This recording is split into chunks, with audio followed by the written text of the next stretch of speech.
Čau lidi, zdraví vás Mýval a vítám vás u dalšího dílu mýho podcastu Mýval Show, ve kterém se věnujeme vlastně jako hrám naživo, takový ty kartičkovky, figurkovky, hlavně figurkovky.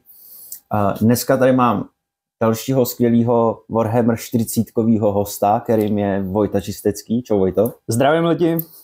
Pokud se vám bude ten podcast líbit nebo nelíbit, tak nechte prosím vás like nebo dislike, komentář, sdílení a takový ty srady okolo.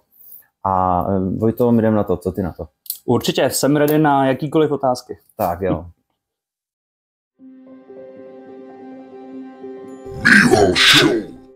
Čau Vojto, ty seš teda vášnivý hráč Warhammeru 40 000 a fanoušek Warhammeru jako takovýho celkově? Je to tak. Ještě bych teda jako uvedl, než se rozpovídáš, že seš člen týmu Prague Lions. Lions Prague, je to naopak. Lions Prague. A víš co, ale jako občas to máme prostě někdy napsaný tak, někde tak a pak prasa by se v tom jednalo, že jo? Musíme v tom udržovat pořádek, no. Bohužel to jméno mají zabraný rugbyový tým, jako Prague Lions a asi bychom je nepřipravili úplně. No hele, taky to používá, že jo, ta Kellnerová v tom svým jezdeckým týmu. Není to ideální. Takže Lions Prague, jo. Je to tak. Si to tady napíšu, abych si to pamatoval, jaký je správný pořadí. A hele, k týmu se určitě jakoby dostaneme. Já teďka na úvod bych tě poprosil, mám takovou jako klasickou otázku. Mohl bys nějak posluchačům představit Warhammer 40 000? A teďka ještě jako dám takový důraz, mluvíme o kompetitivním Warhammeru 40 000, když mluvíme s Vojtou spíš.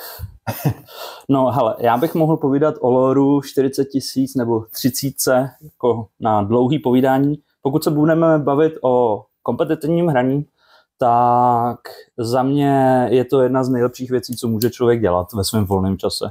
Protože nejenom, že závisí to hlavně na něm, co dělá v té hře a tak dále, ale rozvíjí to i mozek, bych řekl docela hodně. Člověk přemýšlí a samozřejmě při tom přemýšlení nějakým způsobem je na tom bojišti a snaží se být tím generálem jakoby budoucna, science fiction 40 000 let budoucnosti. A za mě je to hodně zábava, protože prakticky může ukázat lidem, co má v hlavě a co takhle exhibuješ na turnajku. Podívejte se, jakou mám velkou hlavu. Tak, je to o tom, jak to člověk dokáže vymyslet a jestli myslí na všechny věci hlavně. Jasný. Hele Vojto, teď jako mě docela zajímá, ty když jdeš hrát prostě casual, tak si s někým pinknout, jakože s někým jako třeba se mnou, přistupuješ nebo přemýšlíš nad tou hrou nějak jako jinak, než když hraješ na nějakým turnaj, který je jako kompetitivní? Máme i, že jo, určitě, já se snažím ke každému přistupovat úplně stejně. Nezáleží na tom, jaký skill má nebo nemá. Prostě se s ním snažím zahrát dobrou hru, snažím se hrát podle pravidel a snažím se nějakým způsobem zlepšit jak sám sebe, tak jeho. A aby měl i trošku jako zábavu s tou hrou, protože já jsem hodně upovídavý při té hře, že se ptám i na jiné věci, jako jak se tomu člověku daří a takhle. Rozstuduješ oponenta. To někdo může tak brát, ale Warhammer je přece jenom hodně sociální hra a líbí se mi moto, když jdu na turnaj, který má 5 kol, udělat si 5 nových přátel prostě při tom turnaji. Protože přece jenom, když někoho člověk jenom rozmázne a řekne, no, měl jsi to hodit líp, tak to za mě tomu člověku moc nedá. Když vytvoříte si nějakým způsobem kamarádský vztah s tím člověkem a začnete vymýšlet další věci, tak z toho může být 1000 nápadů, na který by ten člověk sám nepřišel vůbec. To je docela zdravý přístup. Hele, Vojto, já jsem úplně přeskočil, já jsem tě sice jako představoval, ale nepředstavil jsem tě úplně jakoby kompletně. Takže co se týká toho tvýho kompetitivního hraní, tak ty máš za sebou i nějaký herní úspěchy, že jo? Třeba teďka si vyhrál Ogre Cup, že jo? Poslední, co si pamatuju, je to tak? Což byl Golden Ticket na World. Jaký jsou tvoje další vlastně třeba herní úspěchy ve 40? Tak já rád jezdím na zahraniční turnaje dost často. Já se omlouvám posluchačům, natáčíme u mě lomeno přítelkyně doma a mě uká tady kočka. Takže to není Vojta, ale je to jako kočka. Je to tak. Třeba 3 roky nazpátek jsem byl 7. na singles v Leobnu, což Leoben. Jo, to je někde v Německu. To je Rakousko. No, skoro. Rakousko, kde bylo kolem 80 lidí nebo 90, Potom jsme byli rok a půl nazpátek v Holandsku, kde jsem byl asi 17. nebo 20. něco takového. Kolika? 150 lidí minimálně. Už je slušný, no. A bylo to velký GTčko. Potom teďka zase byl Leoben, tam se mi moc nedařilo, bohužel. Tam jsem s World skončil asi 87. ze 190 nebo 150, něco takového. Ale každopádně velký úspěchy máme v rámci týmu například. Jo, k tomu jsem se chtěl pak dostat v samostatné otázce, až se budeme bavit o Lions Prague. Určitě. Teď jsem to správně, že jo? Je to tak. Správně. Tyjo, to je nejlepší. A to bych pak jakoby rozebral, protože vy jezdíte, že jo, poměrně často na ty zahraniční turnaje, občas se tam i zadaří, co vím. Je to tak. Teď se zatvářil jakože občas. Tak, ale jakoby celkově jakoby to týmový hraní 40 bych pojal jako takový další jako téma později. Určitě. Teďka, co se týká jako Vojty, tak ty máš nějakou oblíbenou frakci ve 40? Já jich mám hned několik, ale pokud bych měl říct, pro co mi bije srdíčko, tak říkajíc, tak by to byla asi ta Devgarda. Devgarda, jo? Yep. Já jsem si vždycky myslel, že Admech. Admech je druhý v tom pořadí. Třetí jsou Black Templáři a čtvrtý jsou Vortíři. Hele, ty si ten Ogre Cup vyhrál právě s Black Templářem, jo? Je to tak. Můžeš nám nějak představit ten list? Tak klidně ho jako vyjmenuji a co je na co, jo? Určitě. Tak já jsem proti tomu teda hrál. byl to Ironstorm, což znamená mariňácký detachment, který má rád střelbu, ale já jsem do něj zakomponoval ještě docela jako silnou close-combatní jednotku v podobě Black Templářů, Helbrechta a velký skvady Brederenů, což jsou třívundoví mariňáci, který mají spoustu útoků, lítly, sustain hity, všechno, co chcete. Na close combat, viď? Je to tak, na close combat. A dokážou zabít klidně Knighta, když do něj dáte tak 7 lidí z té 10členné jednotky a zbytek může ještě dělat něco dalšího. Jsi velkýho Knighta. Velkýho Knighta. Malinký dáváme 2 až 3. Jo, malýho jsem jednou, když začal 10, uflamboval Bal Predatorem. Prostě šel kolem Bal Predatorem, ale nazdar. Jakmile je to Flamer, tak Knighti to nemají rádi vůbec. Nebo to fakt divný, já si opadec na to koukal jako, what? Ty vole, prostě. Zrovna teďka, když jsem hrál online na TTSku, tak jsem hrál proti Chaos Knightům a Helbrecht sám a jeho skvada zabili 4 až 5 malých Chaos Knightů během 2 kol. To slušný, ne? Byl jsem načaržován Chaos Knightem, odebral 5 mariňáků a Helbrecht die. Zasnul zpátky. No hele, ten Ogre Cup teda, takže ten list měl takový milý jádro a kolem byla spousta nějaký nepříjemný střelby, pokud si to pamatuju. Je to tak. Jak to fungovalo? Měl jsem 2 Repulsor Executionery, který byli trošku vzadu, byli podporovaný těch mariňákama, kterým dávali lítly, healovali je a všechno možný. Takže to střílelo velice dobře, protože to má 1 milion malých výstřelů a 2 laser kanon výstřely, který mají D6 plus 4 damage. A mám v tomhletom detachmentu hodně přehozů, jakože je jeden free přehoz na unitu a potom samozřejmě ještě outy mají mariňáci velmi rádi na přehozy hitů. Takže díky tomu ty tanky byly jako top tier. Fakt top tier, protože většinou se vším hitneš, protože hituješ na 2 díky těch mariňákovi s přehozama, máš tam lítly, máš tam sustain hity, takže střílí to šíleně. A potom ze stran se tě snaží, z jedné strany na tebe jede Helbrecht v Land Raideru, Crusaderu nebo Redeemeru s flamerama, jak říkáš? No, ještě nejlepší. Krásný flamery. A z druhé strany na tebe jedou z rezerv ještě 2 další tanky, kde jeden je Gladiator Lancer, ten má podobnou pušku jako Repulsor a nějaký malý výstřely a Valiant, který má 6 melta výstřelů, multimelt. A ještě láskanomy. Hele Vojto, jaká byla ta cesta tím turnajem zatím 5-0, na tom Ogre Cupu, protože pokud já jsem ho pomáhal organizovat, tak si trochu poleštím ego, ale myslím, že byl docela slušně obsazený. Bylo tam nejenom, že spousta lidí, ale myslím si, že i jako ty nejlepší lidi z České republiky, takže za to určitě jako velká.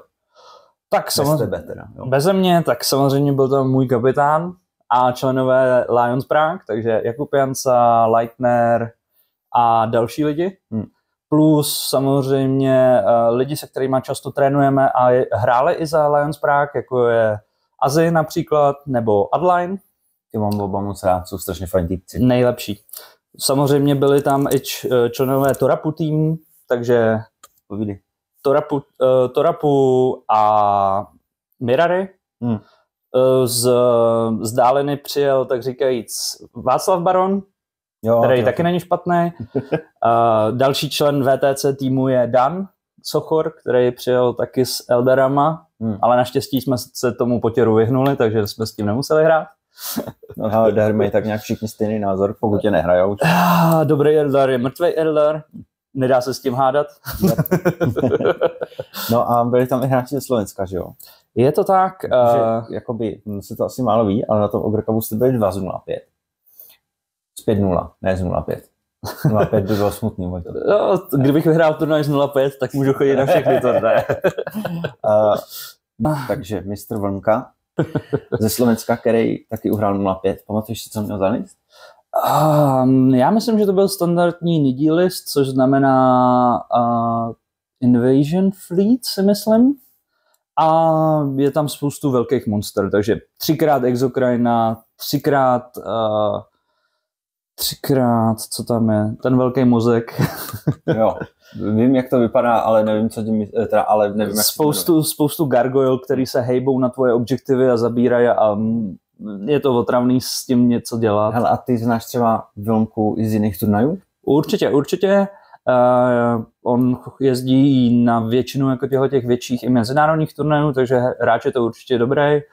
S tím, že jsem ho potkal v Bratislavě na týmovce, například jsem hrál do něj s Black Templářem a ještě s jinou verzí. A jak to dopadlo? Nedopadlo to vůbec dobře, 0-20, protože neměl jsem nic, co by dokázalo zabít velký monstra, takže jsem jenom takhle stál a pomalu umíral. Ale ono to nakonec dopadlo, protože jsme původně měli jenom jeden golden ticket, ale nakonec se nám podařilo vyžebrat ještě druhý. Takže jste dostali golden ticket jako ty i teda oba vlastně z 5-0. Jaká byla ta cesta tím turnajem? Myslím jako postupně po soupeřích. No tak samozřejmě člověk ten první den má 3 hry, takže bylo to celkem náročný, ale začínali jsme proti Custodům, což není úplně ten nejideálnější matchup, ale mám dostatek střelby. Kdo to pilotoval? Vzpomeneš si? To bude problém, protože to člověka znám. Moc hlavně těch Custodů. Ale já ho znám, počkej. Já to najdu. Nespomenu si, Počkej, já to taky můžu najít. Tak to najdu. Druhý kolo bylo co? Custody, potom jsi narazil na co? Devgarda, Tony. Na Tonyho? Yep. Toho mám rád. Tony je strašně v pohodě a dost často spolu vymýšlíme Devgard listy, takže... Fakt to. Jo, snažíme se vymyslet něco pro tu frakci. For the greater good. Ne, for Papa Nurgle se říká. No, třetí kolo si měl. Aziho? Takže Space Wolfie Cavalier je úplně všude. Tam jsem se chodil koukat. To bylo strašně opticky, to vypadalo úplně úžasně ta bitva. A dokonce vypadala i jako vyrovnaně, ale vůbec nevím, jak si to měli naskladovat. Prakticky, ovce. První kolo jsem hrál s ovcí. Ten by to nepřežil, kdyby jsme si nevzpomněli. Je to tak, no. Tam to dopadlo velmi těsně proti Azimu. Tam to bylo 11-9 pro templáře, protože prakticky oni, ty vlci s tou kavalerií mají hodně dobrý synergie, že když se k němu přiblížíš, tak on se může pohnout pryč do 9 palců, když ty skončíš svůj move. A nebo když na něj vystřelíš, tak on se může pohnout o D6 k tobě jednou za hru. Takže pilotovat to a navigovat to je strašně náročný. Což jsem samozřejmě Azi několikrát hodil 6 prostě na ten pohyb, takže skončil třeba přímo v mě. A potom mlátí on první, což jsou problémy potom. Když si čekal, že ho načáržuješ první a on nabral tebe. Já jsem u té hry fakt nevěděl, kterýmu z vás jako fandím, protože za prvý jako vás mám oba rád a za druhý prostě to vyhralo fakt epicky. Jako, tam všude ty vlci a do toho tam ty templáři a bouchalo to, vypadalo to suprově. Ale čtvrtý kolo, to už byl druhý den. To už byl druhý den a to jsem potkal ty nejdivnější tau ever. To byl ten full tau vozidlový list, takže 3 Riptidy, hodně Broadside, hodně Farsight, ne. Long Strike tam byl s Hammerheadama, 3 dalšíma, takže fakt měl antitanků spoustu. to byly ty, ne tau, ale Orčítau. Orčítau, ty vole, počkej, jak já jsem to nám nějak říkal, ty jo. Torkové. A úplně luxusně to vypadalo jako na tom stole, jak na tom stolu. Já jsem fakt jako si musel přijít až k tomu, abys poznal, že to nejsou orci, jo. Je to tak, no. Člověk skoro nevěděl, co je, takže se musel doptávat vždycky soupeře, na co střílí právě. No a toho antitanku neměl moc málo, no, takže jsme se museli schovávat, piknout vždycky po stranách jeden tank nebo dva, ale na konci hry mi zůstali 2 techmariňáci, 2 variňáci s jumpekama a 3 infiltrátoři v jeho deployment zóně. Já si ten moment, kdy jsi docela rád, že tam ty techmariňáky máš, nejenom protože tam máš nějaký bonus, ale protože ti to občas i trochu opraví. Ano, takhle drží ten objektiv, ten techmariňák, nemůžeš na mě střílet, protože mám vedle sebe tank. No a jsem si to rozdál s Kubou, že jo? Je to tak, no, byla to docela bitva poslední kolo. Co to tam měl, hele? No, on měl tu svoji Chaos Space Marinu, se kterou vyhrál v Castlu, takže tam vyhrál on svůj vlastní Golden Ticket, je to kapitán Prague Lions, nebo Lions Prague. Jo, jsem rád, že nejsem jediný člověk, který to plete. Je to tak. To asi ples neměl. Hele, no, to jako je docela dobrý, že máte oba Golden Ticket. Poletíte do Atlanty na... Hele, určitě plánujeme cestu, je to tak nějak jako příležitost jednou za život něco takového zažít a potkáme se s těma nejlepšíma jako z Evropy i z Ameriky, že bude to něco, bude to zážitek. Takže je to oba. Yep. No tak to je super. Takže budeme mít český zástupce, český lví zástupce, abych byl přesnější, na Worlds a hned dokonce 2 na 1. Je to tak a možná se k nám připojí někdo třetí, protože Tolaris z Pardubic pořádá 2denní turnaj, myslím v červnu, kde zajistili si taky Golden Ticket, takže budeme mít možná dokonce 3 Čechy v Atlantě. No je tak to, že mají Golden Ticket neznamená, že vyhraje Čech, jo? Tak. Posíláme tam Lions Prague zástupce, takže uvidíme. Ale k tomu se jakoby dostaneme celkově, protože já bych chtěl ještě jakoby určitě probrat tu jako týmovou turnajovou scénu. Protože co já jako vím, tak ono je to jako trochu jiný než singly. Co se týká stavby listů a podobně. Hele, ta hra najednou začne fungovat úplně jinak a skoro každá armáda má šanci v této hře tak nějak. Protože člověk dokáže tu armádu, ta armáda třeba nefunguje do 2 armád nebo do 3 a ty ji dokážeš ochránit v tom párování. No, jasně. Protože tam vždycky někdo samozřejmě musí být ten první, kdo jde na stůl a soupeř mu dá, tak říkajíc, 2 armády, který útočí na něj a on si může vybrat, do který bude hrát a tím jako ten první člověk jakoby odstraňuje většinou tu armádu pro ty zbylí v tom jeho týmu. Aby ten jeden člověk většinou jako fakt jako nenosí body nebo jako snaží se donést co nejvíc bodů, ale je v hodně těžké pozici. Vlastně, no. Je to tak. Hele, tady u toho jako spousta otázek u těch týmovek, protože on je to poměrně populární. Je to populární. A já jsem se třeba v minulém podcastu bavil s Jardou Fischerem, který taky jezdí na týmovky, jako s repre, ale s Blood Bowlovou a tam to funguje jinak. Tam nepárujou. Oni jako k sobě dávají hráče, kteří jsou na tom výkonnostně vlastně podobně. Zajímavý.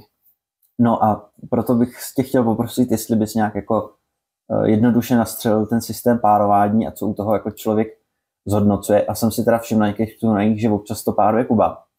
Občas to páruješ i ty. No, do toho teda začně kecáš.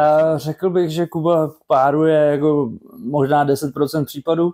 Z 90% případů to mám na starosti já. A občas samozřejmě konzultuju s klukama. To nebylo úplně jasný, protože vždycky jsem jako viděl, jak tam sedíš ty třeba s kartičkama a do toho Kuba tam do tebe furt něco halí.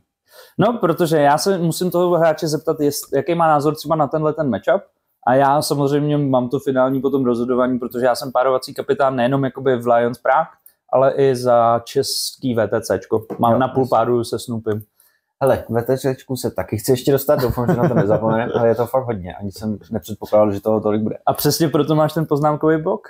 No jasně, abych se v tom potom nestratil, ale Vojto, pověz mě, jak to funguje jakoby ta technická část, ne jako... Určitě. Tak samozřejmě všechno začíná před začátkem turnaje, kde se sejde většinou 5 lidí a to je váš tým. Hraje se nejčastěji na 5. Nejčastější jsou 5členný týmovky, protože tam už to párování má trošku nějaký smysl, protože ve 3 lidech tam je to docela kámen, nůžky, papír, koho necháte, takže je to dost jakoby náhodný. v 5 lidech už máš jakoby 2 kola párování za sebou, což znamená, že tam to můžete nějak ovlivnit, to párování. A potom ty největší turnaje mistrovství světa se hraje na 8 členy. Takže tam máte 3 kola jakoby párování, kde dokážete fakt jakoby mít několik armád dobrých do toho soupeře, takže ten soupeř něco musí obětovat na něco a musí být připravený zase na ty ostatní armády. Takže je tam tato dynamika jako ještě větší a je to daleko složitější, ta 8členka samozřejmě. Ale tak v 5, kdyby nás bylo tady 5 mývalů a 5 vojtů, jak by to probíhalo? Tak, samozřejmě máme připravené armády, už máme všechno ready, tak říkajíc, a teďka jdeme ke stolu. Vyměnili jsme si listy, že jo? Je to tak, víme, co do čeho chceme. Na stůl skrytě dáváme jednoho člověka a soupeř taky dává jednoho člověka. Ten se potom ve stejný moment odhalí a potom z těch zbylých 4 svých armád vybíráš, který 2 armády do něho pošleš. A z těchto 2 armád si ten soupeř potom vybere, do koho půjde on. Zase. To znamená, že jak kdybych to vzal, že mám, vezmu to nějak imperiálně, mám Astru, mám Admech, mám Sororitasky, mám Kastody a mám ultramariňáky třeba. Yes. Schoval jsem jako to první teda Astru. A ty teď máš třeba World Eatery, Death Guardu, klasický chaosáky, Tau a Necrony. A schováš třeba Necrony. A já teďka z těch zbylých 4, který jsou teda Sororitasky, Kastodi, nevím co, schovám teda Sororitasky a Kastody. A položíš je na stůl. A položím je na stůl. A potom za soupeř položí 2 armády skrytě na stůl a potom ve stejný moment se odhalí a zase probíhá to párování v tom stylu, že teďka si ten defender, ten obránce, co je na stole, vybírá jednu z těch 2 armád, do který bude hrát. Takže moje Astra si vybere z tvých chaosáků a vodníků. Je to tak, přesně. Jasně. A ještě jednou. Přesně tak. Ty, co jsou odmítnutý, potom se vrací do ruky a tenhle proces se zase děje znovu. Na 5člence to funguje tak, že máš potom, že jakoby 3 v ruce zbylý, 2 dáš soupeři skrytě a ta poslední jde proti tomu poslednímu od soupeře. Ty jdou proti sobě, ty jsou jakoby čempioni, říká se. A to jakoby na blade. Yep. Ta poslední. Yep. Takže je tam hodně jako velký jako odhadování, co tam může být, co tam nemusí být. Je to součástí té strategie. No a v 8 to už teda musí být docela jako mayhem. Je to strašný mayhem, protože tam ti můžou dát úplně cokoliv. Tam máš na výběr ze 7 armád na začátku. Ze 7 armád ti můžou dát úplně cokoliv, takže ten první je fakt obětovaný. Fakt obětovaný, musí to mít jako fakt jako takovej tuší charakter ten člověk, protože ví, že nebude nosit moc bodů, ale jde tam prostě pro ten tým. Ale my jsme na tomhle měli, na posledním týmovém Ogre Cupu jsme na tom měli postavený celý tým. Byl jsem viděl já, Jenda, Udunaj a Krištof Krása. To je dobrý. To je dobrý, že jste na to všichni měli, protože... neměli. Jako nejhůř dopad Udunaj, který nahrál nejméně bodů. Ale měl prostě list, který asi za 2 nebo za 3 měsíce po nějakým updateu byl top tier, jo, ale to hrál, když jsem ho perál, no ty. Ty, co vidí do budoucnosti, to mají těžký. Protože kdybych to ještě jako připodobnil, jo, tak prostě on to hrál na tom Ogre Cupu týmovým a prostě 4 měsíce později ten stejný list dotáhnul Wrinkle na ten singlový s nějakýma chyba úpravama a docela se mu tam s ním dařilo, že on jenom chodil kolem a ty vole, prostě. Je to něco. Jo. Tak to bylo vtipný. Hele, tak to je proces párování. Když vy jedete na ten turnaj, kolik máte, jako řekněme, kde jste byli teďka naposled? Byli jste na Alpineu? Byli jsme na Alpineu. Tak jo, tak jedete na Alpine, co vás čeká? Teda, kdybyste tam ještě nebyli, že jo? Přesně, tak většinou týden předtím, nebo 14 dní předtím je uzávěrka jakoby listů a zároveň potom nastává kontrola listů a ještě předtím, tak nějak měsíc, začíná prostě predikce, jaký armády tam přibližně soupeři asi vezmou. To jsou jako všechno tabulky. Jako vaše predikce. Je to tak. Tabulky. Jsou to tabulky, prostě regulární Excel a jedeme. Je to Excel, jo? Excel nikdy jako nesklame asi. Je to tak a barvičky hezky, tenhle matchup mám docela dobrý, tenhle špatný a podle toho, co pravděpodobně tam bude. Potom samozřejmě nastává testovací fáze, co do toho můžeme namíchat. Do toho zase jako skáču, jo. Ty barvičky, to si barvíte sami. Jakože máš tabulku sdílenou s 5 lidma, a teda máš vypredikovaný armády, co by tam mohly být a ty si vybarvíš svojí barvičkou to, co si myslíš, že by nebylo dobrý. Máme už standardy, že tmavě zelená znamená, že výhra 17 až 20 bodů, 20-0 na VTC body přepočítáno.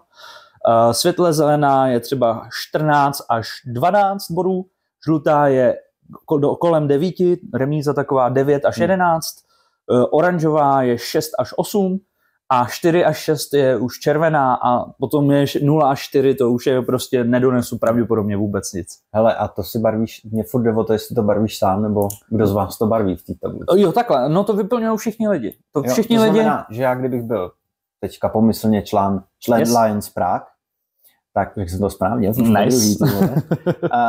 Tak bych pak přišel k té tabulce, tam mi hodíte... Máš vlastní řádek a jedeš prostě armádu po armádě, jak si myslíš, že tvoje armády, protože každý z nich má víc armád, že jo, vlastní u nás v Lions Prague, protože jsme feťáci za prvý a bereme to vážně. No tak to jsme my všichni, že jo, jdeme všichni plastový krev. A prostě všechny ty svoje armády, co máš, pravděpodobně jak fungují do těch ostatních top tier armád, co pravděpodobně lidi přinesou.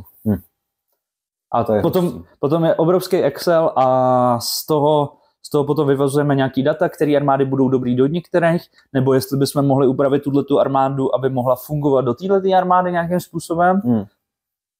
A potom právě, protože na týmovém turnaji můžete potkat jakýkoliv listy úplně, protože každý má jinou představu, jak fungují věci do čeho a ne, každý se může mýlit, nebo každý má jiný pohled na tu věc. A občas to prostě hodíš. Přesně tak, občas to hodíš a nemůžeš tomu soupeři nic říct. Třeba jsem potkal teďka v Leobenu jsem potkal 3 monolity a Silent Kinga u Necronu a fungovalo to fakt super, jak na týmovce, tak na solech. Nečekal jsi to, jo? Na standardní Necroni jsou většinou Canoptek Kurt, který mají 18 v rateu a s těma já se dokážu vypořádat s Wartheatrama docela dobře. A nebo Hypercrypt, kde skáče prostě s hodně věcma, ale já si stojím na objektivech a dokážu uhrát něco jako 8 bodů, možná 10, záleží, jak padnou hody. Ale proti tomu monolitu jsem prohrál asi 5-15, mám takový dojem. Vytlačil jsem z toho, co to šlo, ale prostě jak má tuhý cíle, soupeř to hrál dobře, stáhnul se úplně do rohu, nedal mi šanci a potom teleportoval ty monolity po tom stole. Takže já jsem nemohl být úplně všude a oni mají fakt dobrou střelbu, decentní close combat navíc a do toho listu se vejde ještě spoustu trashe, takže já jsem mohl nabíhat jenom ten trash po většinu času. Ale co se týče těch týmáků, jak jste skončili na tom Alpineu?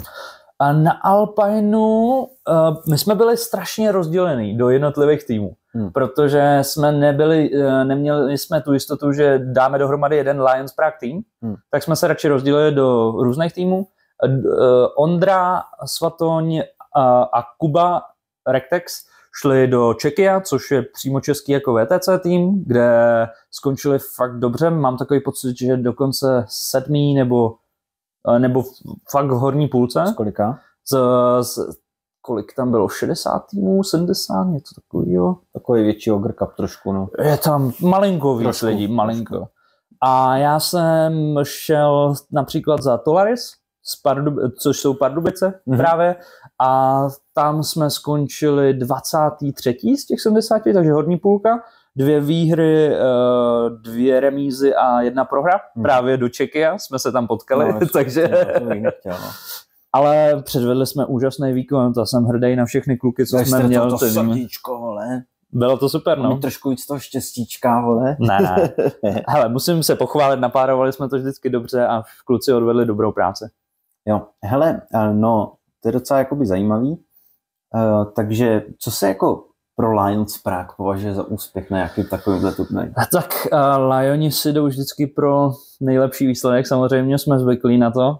A takže top 10 je většinou náš jakoby... Jako teď oni tě nemůžou jako vidět ty lidi, jo, ale vypadáš strašně vtipně, kámo, jak hraješ nějakou aroganci, ty vole, docela jsi mě pobavil.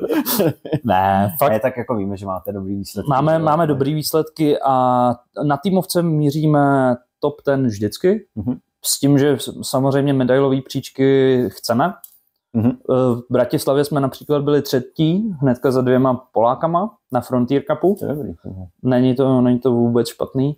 A nejbližší týmovka, co pojedeme jako Lions Prague, myslím, že bude Kassel znovu a to bude někdy, myslím, září, říjen. 5členka. Kolik tam bude týmu? Zatím nemám ponětí, ale kdokoliv by chtěl jet, tak určitě můžu doporučit, protože Kassel minule byl úžasná, mají tam úžasnou arénu, kde se hrálo. plus ještě jídlo tam měli jako dovoz super, což je hodně důležité na těch týmových turnajích, protože nevěřili byste, jak je těžký občas jako večer jít někam po 12 hodinách hraní a hledat jídlo. Takže když člověku vytýká mozek z ucha. Takže to tam měli dovoz, takže měli to krásnou organizaci a finančně to bylo taky docela dostupné, když jsme tam byli na single. To zní skoro, jak kdyby Ogre Cup měl nějakou konkurenci. Můžu doporučit, jak Ogre Cup, tak Castle. Hele, jasný, tohle jsou teda kompetitivní turnaje a ty týmovky. My vám určitě všichni budeme držet palce a držíme. Děkujem. A teď bych se chtěl jako tě zeptat, jak je to teda s tím ETC týmem, jak to jakoby funguje, protože Prague Lions jste, že jo, hlavně banda kamarádů, tak jako chápu. Všichni to hrajete kompetitivně, hrajete to dobře, ale ten český ETC tým přeci jen z celé republiky to asi musí fungovat trochu jinak, ne? Je to trošku jiný kafe, je to VTC tým, jenom trošku. ETC to bylo předtím, takže nebyl si úplně vedle. No, to byla fantastka, že ještě k tomu ETC. A teď mi zase říkal Beowulf, že Tyho se chystá jako na Night Age v ETC týmu, začne to celý motá. Každý má speciální název. Že? No, takže VTC. VTC, World Team Championship. Jo, dobrý. A ETC? European Team Championship. No tak VTC. Český VTC Warhammer 40 000 tým funguje jak? Tak, máme momentálně našeho kapitána Atlanta, což je Antonín Mann. Momentálně je sice v Německu, ale samozřejmě operujeme přes Discord. Máme vlastní Discord VTC, kde se snažíme nějakým způsobem domlouvat. Operujeme přes Discord. It is what it is. Mě to teď připomnělo jistý jako společenský a události ve světě, kde se taky různě operuje v různých částech. Happens. No, dobrý. Discord, jedete Discord? Jasný. Jedeme přes Discord, kde na tabletop simulátoru trénujeme online. Nejenom, že trénujeme online jakoby mezi sebou, ale trénujeme online i v rámci jakoby evropských lig, kde se hrajou týmové ligy, například na tryhard serverech, kde můžeš potkat nejlepší lidi z Anglie, z Francie, z celého světa a můžeš si proti ním zahrát, což je super, protože tím získáme ty zkušenosti na to VTCčko. Momentálně probíhá výběr posledních členů na to VTC, protože samozřejmě je to 8členná záležitost, nějaký ten základ už je vybraný, 7, předpokládám, ale o tom by vám řekl víc Atlant. Jseš tam? Jsem tam. Ok, to dobrý. Je tam většina členů Lions Prague a potom samozřejmě, jak jsem říkal, už Dan Sochor, Snoopy potom z Brna a samozřejmě Atlant. To VTCčko je fakt jako velký podnik, protože i když třeba tomu člověku doneseš jakoby vodu ke stolu, tak mu to strašně pomůže. Nebo mu pomůžeš jakoby sestavit ten stůl pro něj, protože tam je 8 stolů, který se musí jako postavit. Jeden tým postaví 4, druhý tým postaví 4 a hraješ třeba 3 dny jakoby v kuse. Někdy týmy si na tohle berou nehrající kapitány. A nehrající kapitány. A každý ten člověk jako navíc pomáhá, je strašný přínos a většinou jako fakt dostává největší jako honors z toho turnaje právě ten člověk, který jim pomáhá. Protože bez něho by to nešlo. Hele, takže vlastně 8 hráčů hraje a budete využívat teďka třeba tu možnost nehrajícího kapitána nebo... Pravděpodobně jo, teďka se domlouvá, kdo to nějak bude. Myslím, že to budou 2 nebo 3 lidi tenhle rok, ale ještě nevím přímo jména. No jasně, tak ono taky, že když prostě jako hraješ několik takhle her v kuse, jak prostě potřebuješ, nechceš od toho úplně odcházet, když máš zrovna něco promyšleného. Je to tak a já se Snoopym budeme mít na starosti párování, takže my musíme před hrou se angažovat ještě v této záležitosti, potom jít k tomu vlastnímu stolu, odehrát to. Někdo připravil, že jo? Je to tak a každá ruka se počítá. Podle čeho se vybírají hráči do VTC týmu českého? Tak to měl na starosti Atlant, tak říkajíc. A nelekej se, že stejnou otázku jsem měl minulý díle na Jardu, co se týká jako Blood Bowlovýho národňáku. Je to samozřejmě bývalí členové týmu. Předchozí rok volí kapitána na ten další rok s tím, že kapitán potom na základě výsledků na turnajích a samozřejmě nějaký interní lize vybere 4 až 5 členů A potom samozřejmě ty poslední dva záleží na tom podle toho, jak se snaží samozřejmě a výsledkově. Je to hlavně výsledkově jak v rámci zahraničí, tak v rámci České republiky, ale myslím, že tenhle rok to zkoušelo, myslím, 12 nebo 13 lidí, něco takového se přihlásilo do toho VTC týmu a samozřejmě míst je 8 a potom s tím, že nějakýma dalšíma 2 místama pro ty nehrající hráče, který samozřejmě můžou být prospekti do dalších let, nebo samozřejmě pokud máte zbytečný peníze a chcete se podívat do Belgie, tak určitě dejte nám vědět, rádi vás vezmeme. A tak je to zajímavé, že ho vidět, 40 přeci jenom není jenom o tom, že to hrajou 2 lidi, ale ono se na to dá i koukat občas. Je to tak? Stejně jako u Blood Bowlu, že jo, když máš dobrýho komentátora, je zábava skoro všechno. Ale bez toho komentátora, že on je tam. Ale tím bych to jako by se asi šouknul na nějaký další otázce. Určitě. Nebo potřebujeme myslet něco na odlehčení, to já už vím. Hele, ty jako hráč, dá se říct, že tě baví víc třeba singly nebo ty týmáky? Já osobně žiju tak nějak pro týmovku. Jo. Protože ta týmovka, to párování, což je moje starost samozřejmě, můžu si říct, že občas, jako když se to posede, tak je to jenom na mě, ale ta strategie tam jakoby toho soupeře dá tam tu armádu, nebo si bude myslet, že to není bezpečný pro tu armádu, tak proto tam dá tu jinou. Připadáš tak fotbalový trenér? Trochu. A nebo strateg na bojišti, když to připonem. Takže fotbalový trenér. Fotbalový trenér. Samozřejmě dávat dokupy kluky, to je velká zábava před turnajem, jako kontrolovat všechno, jestli máme ready. Samozřejmě někteří z nás nejmenovaní nemají nabarvený modely, když tam jedem třeba, nebo den předem, takže to se barví na poslední chvíli. No vlastně, celý tým se nabarví, to znám. A to je taky vtipný sledovat, ale hlavně je to společenský zážitek jakoby v rámci toho týmu, že se podržíte navzájem. Tak nějak i když třeba jako nevyhráváte, nebo naopak v úspěchu, tak ten den to jdete oslavit a prostě je tam ta komunita a je tam to srdíčko. Takže Vojta Čistecký je týmový hráč. Vůbec jako ho nezajímá, že vyhrál Ogrka v singlech. Je to celkem fajn, ale... No to je bonus. Hele, co se týká těch teda týmáků, ono celkově je to hodně zajímavý téma, je jako dostatek turnajů nebo akcí v České republice, co se týká týmů nebo nějakého hraní? A co se týče týmů, tak si říkám, že máme pár akcí, určitě Ogre Cup je jedním z nich. Podzimní. Ale jinak jich máme teďka míň, protože Prague Open, co se normálně hrálo jednou ročně, tak se přesunulo do Bratislavy a nevíme, jak to bude vypadat do dalších let, to nemám ponětí. Ale samozřejmě máme tu myšlenku s Lions Prague, že bychom chtěli začít organizovat jako vlastní, ať už týmový turné nebo solo turné. To je jako myšlenka do budoucna trochu, ale určitě jakoby v tomhletom zájem máme, protože chceme jako rozvíjet tu komunitu, udržovat je nějakým způsobem a taky dát prostor i ostatním lidem, protože jak poznáte nový lidi do týmu, tak je to nejideálnější právě přes tyhle ty akce. Samozřejmě Ogre Cup a liga v ODčku, to je taky věc, na kterou chodíme. Tříčlenná. Já myslím, že je to ideální začátek pro to, aby lidi jakoby dostali ten nádech pro ten týmový turnaj. A kdyby jsme dělali třeba jednou ročně nějakou větší akci, třeba 5 členků, jako se děje na Ogre Cupu, tak je to podle mě ta cesta, jak jakoby tu českou scénu trošku rozšířit. Ale ta liga v Ogřáku, týmová, 3členných týmů, je jako poměrně doma záležitost, že jo? Za to vlastně taky stojím já, teď mi tak jako došlo. Minulý rok byla poprvé a myslím, že to byl docela úspěch. Jo, tak jako měl 16 týmů, což jsme jako nikdo nečekal.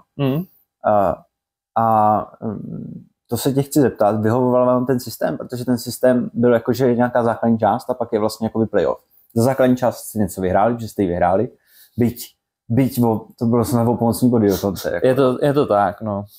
A pak jste vyhráli teda to playoff. Dávalo ti to takhle smysl? Jako, to jsou... Za mě určitě, protože my máme podobnou solo ligu pro jednotlivý hráče v Rubikonu, kde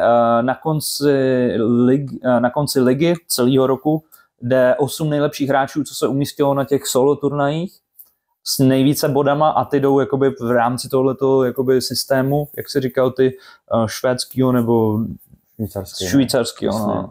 Ano, prostě playoff. Playoff, přesně. Hraje se teď je hokejový vrcholí, tak playoff. Pravda, playoff. RIP Sparta, by the way. Jdi do prdele. Takže... To jsi fakt mohl odpustit. Teď tě natřu v tom rozhovoru.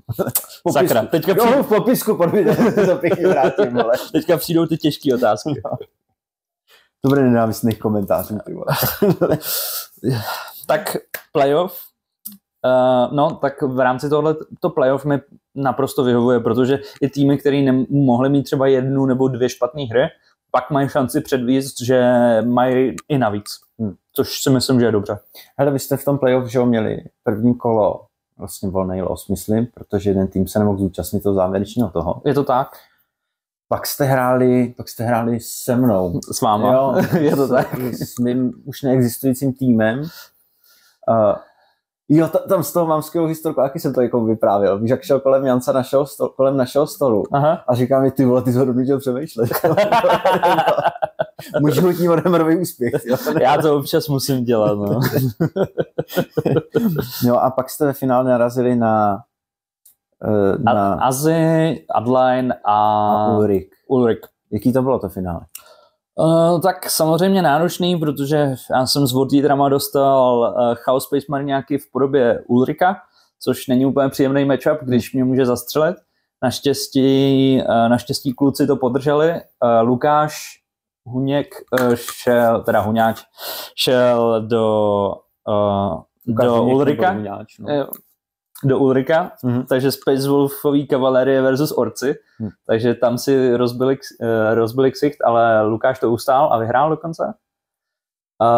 A Azi šel do Retekce, což je Kuba, a ten to taky dokázal vyhrát, takže mojím úkolem bylo jenom tak nějak absorbovat tu Chaos Space Marinu a přinést aspoň pár bodů. No a dopadlo to pro vás dobře, že jo? Je to tak, měli jsme 2 výhry s dosti bodama a já jsem dones asi 6 bodů nebo 8, takže... To mě teďka došlo, že vlastně Petr Varněček z mýho týmu porazil Huňáčevi. Je to tak, no. Bobo.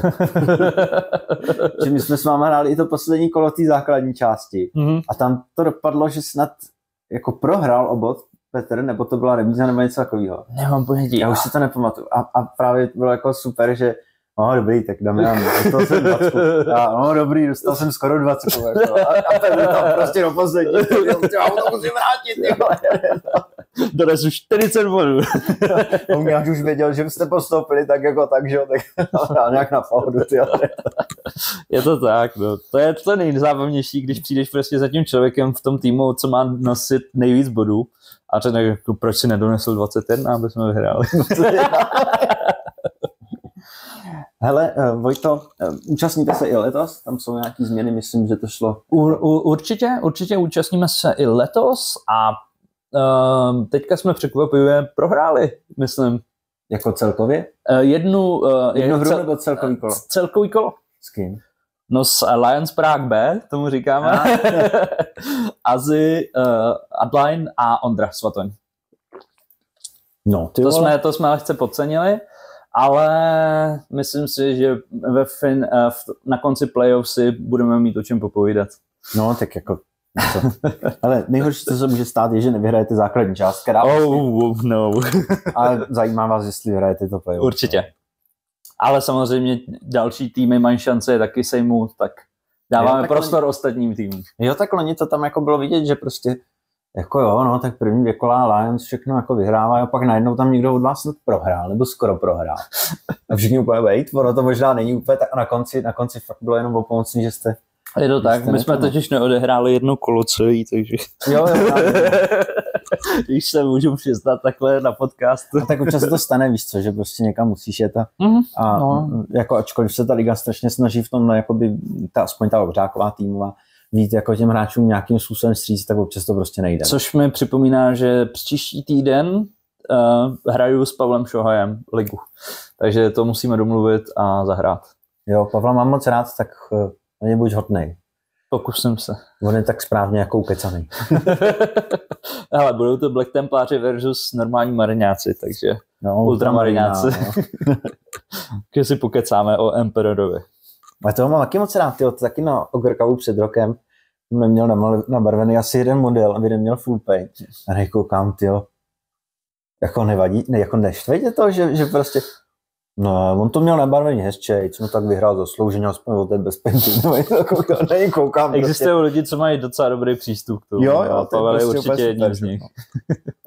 Hele, to mi pak napište, jak jste dopadli. Pavle, jestli to posloucháš, napiš mi pak, jak jste dopadli s Vojtou.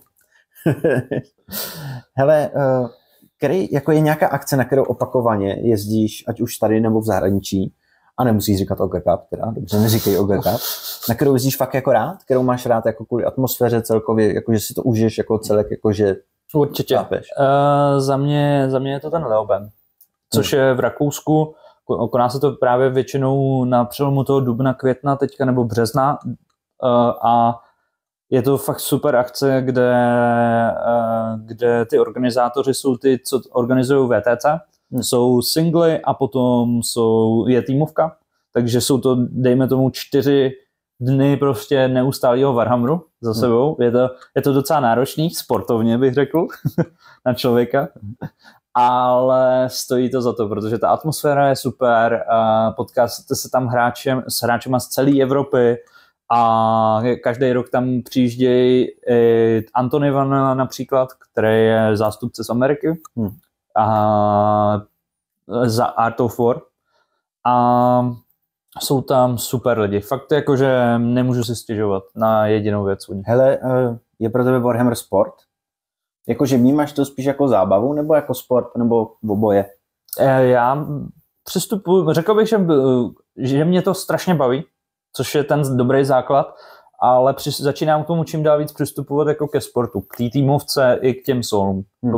Protože se snažím jakoby nahrát ty matchupy, nahrát ty armády, schlídnout prostě, co dělají, jak nad tím přemýšlejí jiný lidi a takhle. Takže je to docela dost času, co tomu věnuju, ale myslím si, že to za to stojí a je to jedno z mojich takzvaných volání v tomhle životě. Jo, no jako ty si to užíváš, že obecně, nebo je to na tebe i vidět. Co jiný Warhammerový hry? Tak tady... A teď nemyslím turnajové, jako myslím, jestli si prostě občas s někým pinkneš Blood Bowl, třeba pro srandu nebo něco takového. Miluju, miluju 30. Horus Heresy je my shit, tak říkajíc, kde nejenom, že ten lore toho celého, ale prostě když byly Primarchové, když byly Legie, když prostě byly ty kruto přísný příběhy. Pomalu vracejí do té 40, jo. Ne, takový, jaký bývaly, mimochodem. A tam mě prostě zakously ty epický příběhy, kde Primarcha jde do jiného Primarchy, nebo potkáš, deployneš 30 Leviathan Dreadnoughtů na planetu, jenom abys to vyhladil. Dark Angelové, by the way. Vešlo by se to do bodů? I kdyby to byly malí dreadi? Nevím. Ne, to je tak 6 možná. No, možná, že by se to vešlo do listu, ale muselo by to být apokalypsa. Jo, to je taky. Ale prostě tam mě uchvátily ty příběhy, charaktery, takže mám třeba 10 charakterů z různých legií, který jako fakt jako miluju dokonce až. Hele, Vojto, spousta lidí, nebo některý lidi, kteří jezdí takhle po turnajích hodně často a hrajou to už jako až polosportovně, nový termín, polosport. Tak se nechávají armády, protože to prostě nestíhá, ta meta se mění, tak se nechávají nabarvit. Jak to máš ty? Já se snažím vždycky nabarvit si svoji vlastní armádu a držím si 4 až 5 armád, který mám a vždycky se s těma armádama, co mám, snažím najít ty nejlepší listy a mít co nejlepší šanci se umístit na těch turnajích. Takže ty užíváš vlastně to hobby se vším všude, že jo? S barvením, zraním. Určitě. I když neumím barvit dobře, to se můžu přiznat. Občas bolí oči, když se na to koukáte. Ale nevypadá to špatně. Ale nevypadá to špatně. Je to takový... ale dělal jsi to sám, víš. Yes. Ta přidaná hodnota je jako tam. Určitě. Miluji své modely a vždycky rád hraju radši se svojima modelama než s půjčenýma. To rozhodně. Stává se to, že si půjčuješ modely na turnaj nebo armády? Tak třeba... A vlastně vůbec to je docela zajímavá otázka. Půjčujete si v rámci Lions Prague, po třetí správně, model jako armády? Dostaneš zlatýho bludišťáka? Já bych radši toho Lučka zlatýho, ale... Ano, půjčujeme. Třeba teďka například Kuba chtěl prozkoumat a potřebovali jsme nahrát do Necronu, tak si půjčil Necrony, který má huňáč a docela mu to vyšlo s těma nekronama, docela s nima vraždí lidi. Například, když řeknu třeba Ondrovi, že potřebuji jednoho specifického knighta půjčit do listu, tak určitě není problém. Nebo já jsem si teďka do Leobenu... Já spíš myslel, jakoby, že stavíte prostě tým na týmový turnaj a zjistíte, že chcete hrát, já nevím, plácnu. Ty máš třeba Admech a máš Templáře nebo Delgardu. Dobře, tak Delgardu a zjistíte, že ale chcete hrát v oboje. Určitě, to není... A jsi jediný, kdo ty dvě frakce jakoby má, takže normálně si takhle na cikcak. Ale není to vůbec problém si to půjčit, protože samozřejmě je to v rámci jednoho týmu a navíc můžeš dobře jakoby poradit tomu člověku, který do toho jde. My se opravdu snažíme jako umístit se dobře, takže tohle to vždycky bereme v potaz. Pokud má člověk 2 dobrý armády, tak není problém vůbec půjčit do týmu. Už je to takový pomyslný společný bank, co se týká turnaje. Je to tak, protože my už pomalu jako máme čeknutý všechny boxy jako v podobě armád a už jenom doplňujeme ty stavy, abych měl 3krát prostě všechno. Jo, no, to je Hele, co se týká toho kompetitivního hraní, tak to máme za sebou turnaje. Nice. Jaký jsou tvoje herní plány v následujícím roce, půl roce a kde bys jako, máš nějaký třeba místa, kde se chtěl někde umístit a podobně? Určitě, ale moje herní sezona, jestli se tomu tak dá říkat, tak jako tenhle rok nabrala dosti obrátek, protože čekají mě samozřejmě Pardubice, což je 2denní turnaj jako v červnu, potom mě čeká VTCčko, což bude v Belgii v srpnu, to bude minimálně na týden, takže tam budou jak singly, tak týmovka. A potom nezastavujeme, takže září nebo říjen myslím, že bude Kassel, listopad bude Atlanta a všude možně tam budu muset změstnat jak ligu, OD ligu, trojčlenka turnajů, tak Rubikovku, plus ještě Ulrikovi turnaje, občas jako dokážu tam taky narvat do toho schedule a samozřejmě přijdu na jakýkoliv Ogre Cup dáte. Takže to rád slyší. A my bude až jako podzimem, nějak během podzimu zase týmovka, že jo, jako tak každý určitě počítejte s náma. No to já s tou počítám. To by se mě dotklo, kdybys tam nebyl. Ale pokud to dáš na 21. listopadu, tak jsem v Atlantě. Okay, tak já se tady píšu 21. listopadu, ne, no. To není ideální termín. Uvidíme, co zbytek organizačního týmu, jestli to na schválky dát. Na schválně odstraníme pár lajerů. Hele, vlastně Ogrová týmovka, jako Ogrcubová týmovka je ještě docela zajímavá věc, kterou bychom mohli jakoby probrat, protože na tu poslední přijel tým z Polska, že jo? Hele, co to bylo za lidi? Protože znáš pravděpodobně. Tak myslím si, že několik lidí z toho týmu je součástí jako polského týmu.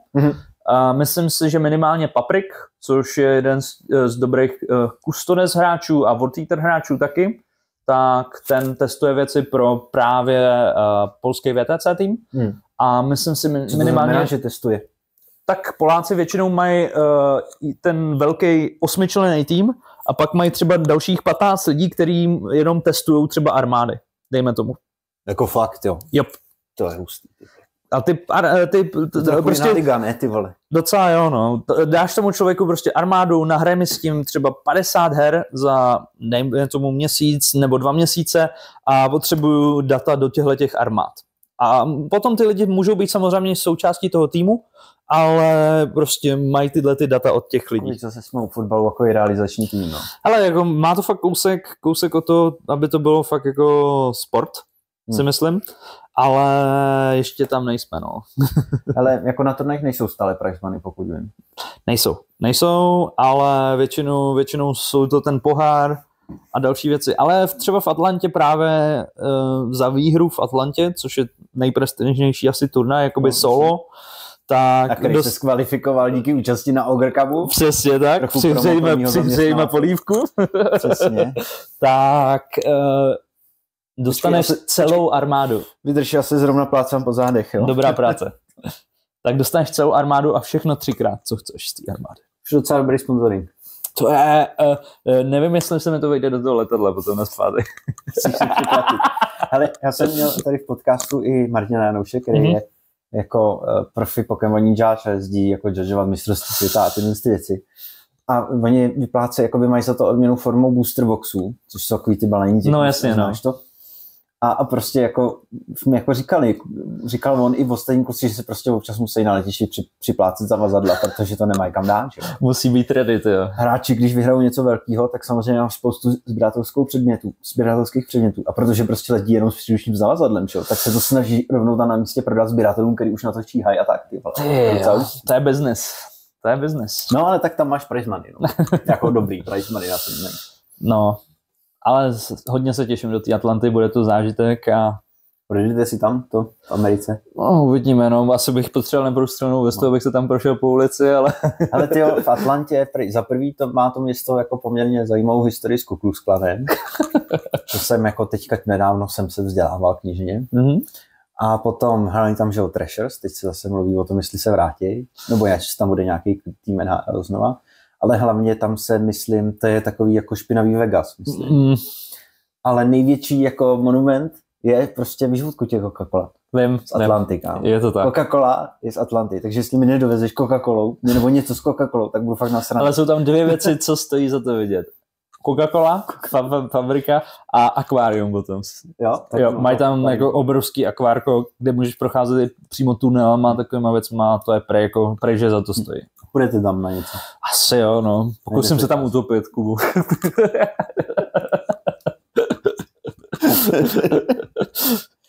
Hele, no tak jako na to ti určitě budu přát hodně štěstí. Děkuji. Jinak ty jsi teda fanoušek i loru. Jsi celkově jako velký fanoušek Warhammeru, jo? Yes. Lorově nějaký postavy, který máš nejradši? Záleží, jak mi zúžíš okruh těch postav. Jestli 30 nebo 40. Ale pojď, tak hoďme nějakýho primarchu. Jednoho, můžeš dva. Dva primarchy, který máš fakt rád.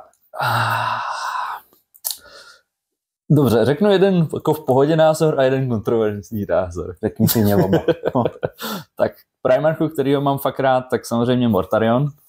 Papa Mortarion, protože ten jeho příběh jako backstory, jak na Barbarosu musel jakoby přebrat tu celou planetu a Emperor se k němu nezachoval úplně nejlíp, co si můžeme, takže jeho příběh jako fakt žeru a celé jeho jako působení v Horus Heresy, že on se to snažil v jednu chvíli hrát na obě dvě strany a úplně mu to nevyšel, ten gambit. Takže takhle. A druhá můj oblíbený primarcha z Horus Heresy je Konrad Kurze, Night Lordi primarcha. Protože myslím si, že he was done dirty by Emperor.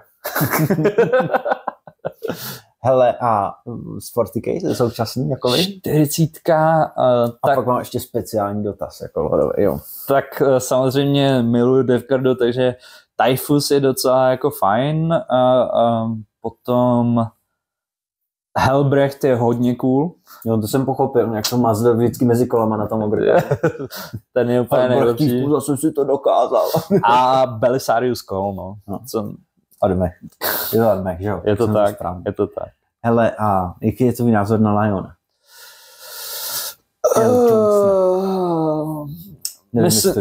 Myslím si, že tam bylo daleko víc potenciálu pro tu postavu, aby se vrátila jakoby v podobném nastavení jako ve 30, kdy úplně nesouhlasil s Gullimanem a chtěl by jakoby postavit jako to druhý impérium a měl by tu šanci, protože jak je rozdělená galaxie na dvě části, že jo, tak by mohl postavit to druhý impérium tam a jako trošku oponovat tomu Gullimanovi, ale zatím jsme se tam ještě nedostali v tom příběhu, jako že by si promluvili přímo jako face to face. To stát může, vědět.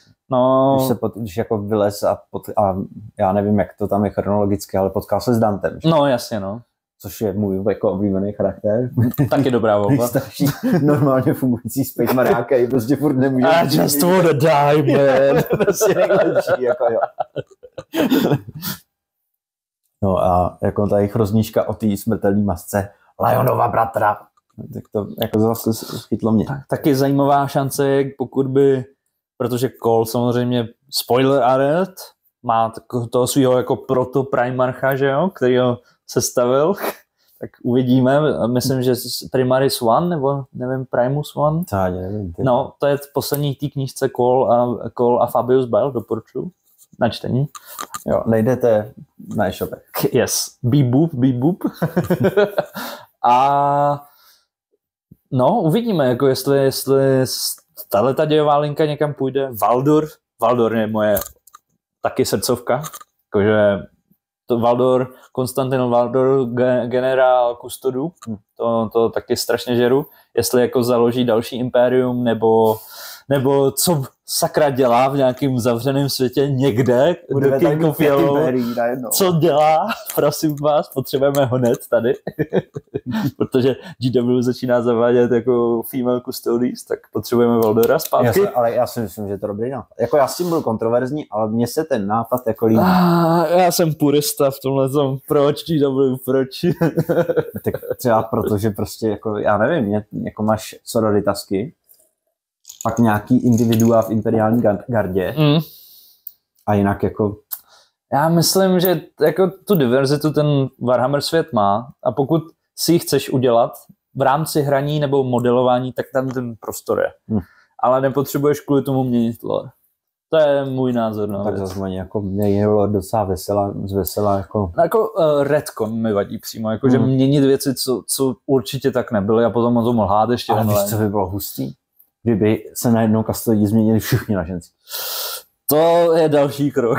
To je dobrý, ale co na tím zamyslíš, že jo? Tak prostě jsi jako Emperor of Men, ty vole, a jako nebudeš si dávat za gardu přece chlapů. Kadáfi měl taky ženskou gardu, ne, ty vole. Myslím. Já se tady chytám za hlavu, ale no jo, no. Každý má na to svůj názor. Ne, tak to je jenom jako, co by se líbilo asi mě, kdybych byl Emperor, jo, i když ono je mu to možná jedno. Emperor potřebuje za A polštář a za B umřít, podle mě. A pak já jsem fanoušek Emperora, jo. Jako ne, že bych mu úplně záviděl, jo, ono jako pár hodin sedět na místě zvládnu v jedné poloze, ale pak se to bolí záda, že jo? Nemůžeš se ani pohnout. Hele, nějaký, ty už to tady jako nakous, nějaký knížky lorový, který bys jako doporučil třeba začínajícím lidem, kteří chtějí jako začít s lorem?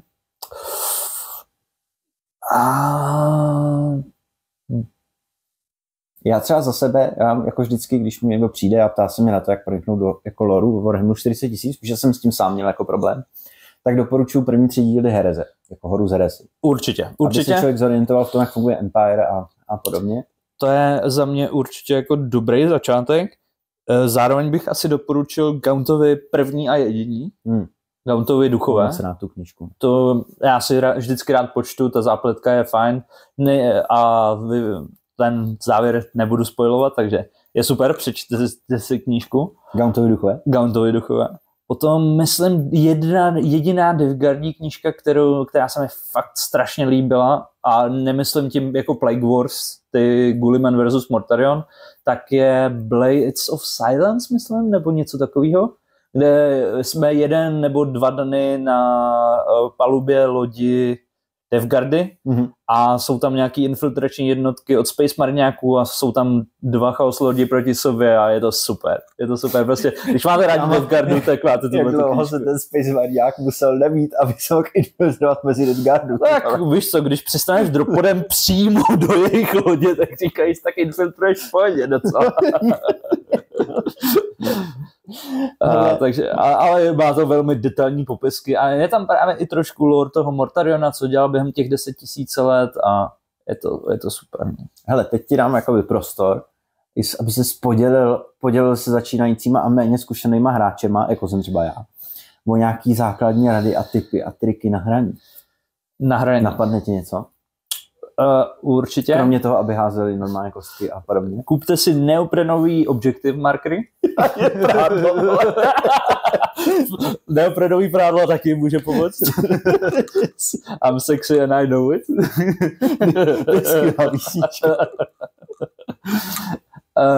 Potom určitě hlavně si tu hru užívejte a komunikujte hodně s tím soupeřem při té hře. Říkejte mu, co chcete nějakým způsobem udělat a jestli je to možný udělat. Protože tímhletím stylem se hrajete tak říkajíc by intent, což znamená, že oba dva souhlasíte na tom, co jste mohl udělat a je to v pořádku. Třeba na Ogre Cubu je to, že daný pravidlo dokonce. Je to tak a navíc takhle se vyvarujete jakoby konfliktů s tím soupeřem nebo konfliktních situací a oba dva přesně víte, co se děje na tom stole.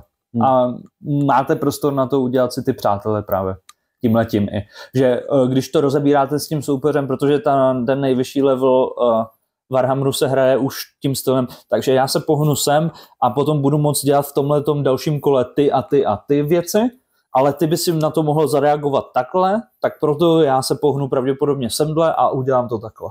Jinak. A už se hraje v těch teoretických rovinách. Prostě hraješ se soupeřem místo toho, aby hrál proti němu.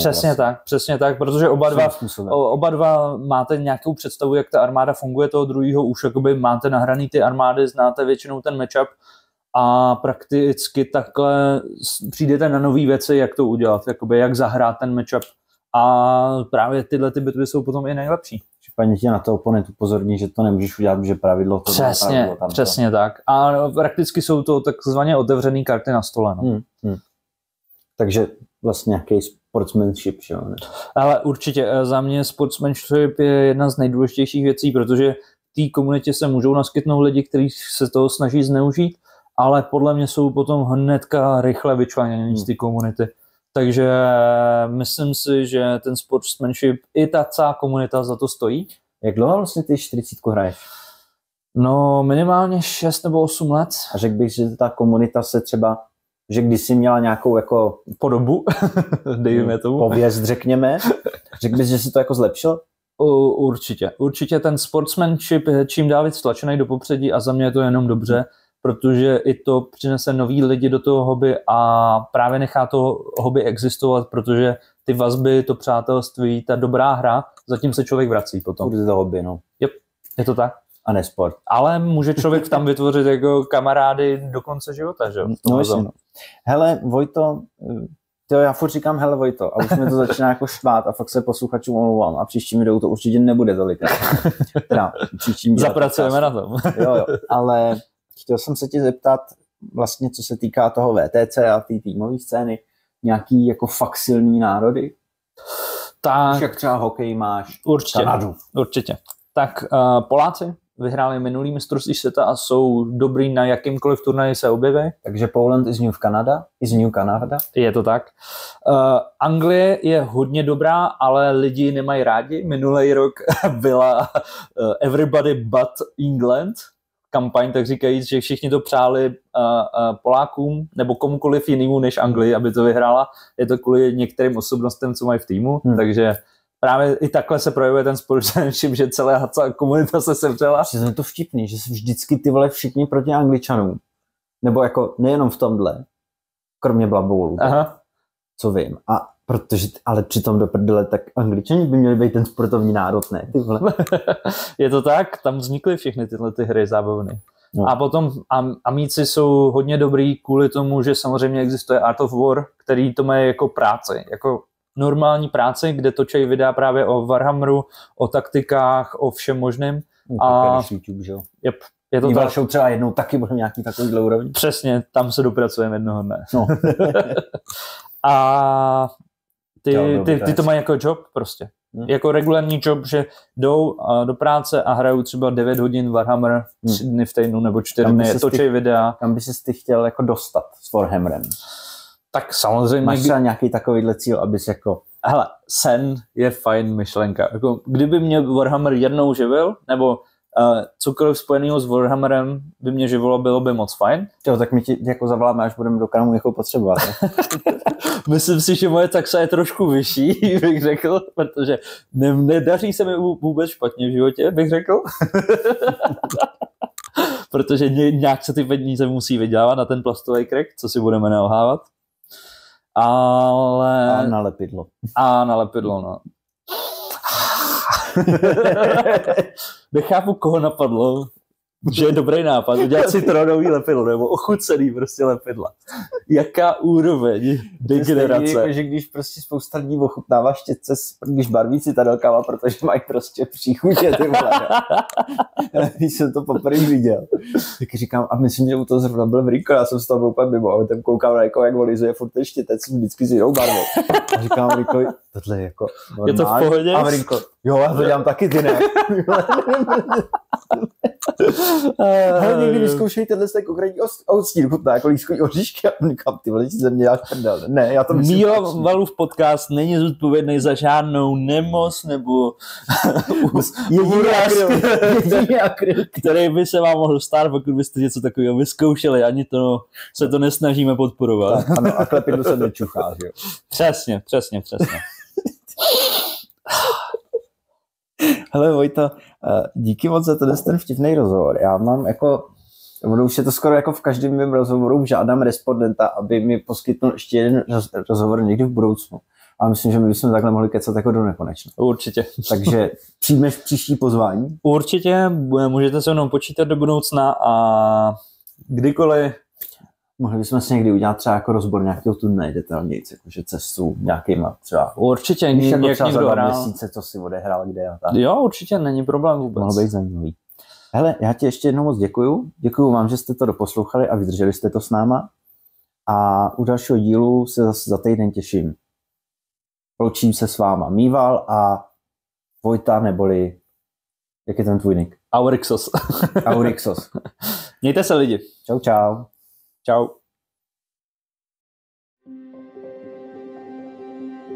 Míval Show.